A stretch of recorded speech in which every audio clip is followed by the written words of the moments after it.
Hi, I'm Brother Richard MacPhee, and I'm a Hospitaller Brother of St. John of God. I presently serve as the CEO of our ministries in Hamilton, Ontario, and I've been in religious life since 1980, so a little over 41 years. In discerning my vocation, there were a number of factors that came into play.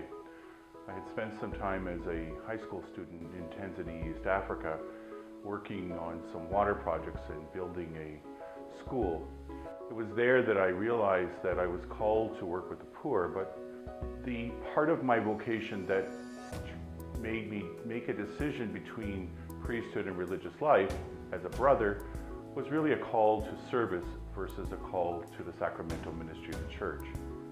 It was through that work that I visited the Good Shepherd Center, which is the ministry of the Brothers of the Good Shepherd at that time in the city of Hamilton. And the work of the brothers drew me to the way that they lived, the way they prayed, and the way that they came together and worked on behalf of the church for those who were marginalized and oppressed.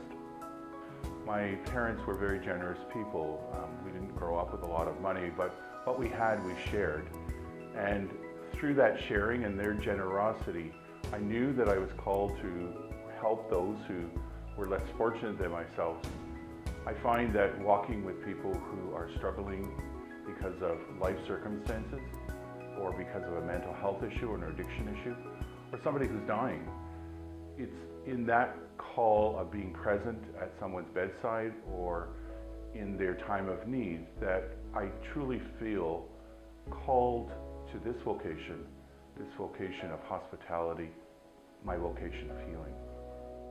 In my ministry and in my community, one of the stories that I remember most was about caring for a young man who was 16 years of age who had AIDS.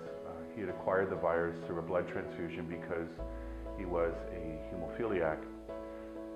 We lived with him. He lived in one of our residences, and he used to come and spend time with me every second evening, actually, because I'm a nurse. And during those times, we were able to celebrate and to laugh and joke about his life. There were challenges, and there were many, many things that could have made that young man very angry and very sad. At his celebration of life in the funeral home, he wanted Louis Armstrong's song, "It's a Wonderful World," played as his casket was being taken out. He wanted people to know that life was wonderful. And I really believe and know that I was part of that wonderful life that God had put in my way. You know, these past 41 years have been years of challenge, years of growth, years of disappointment, but most of all, years of joy.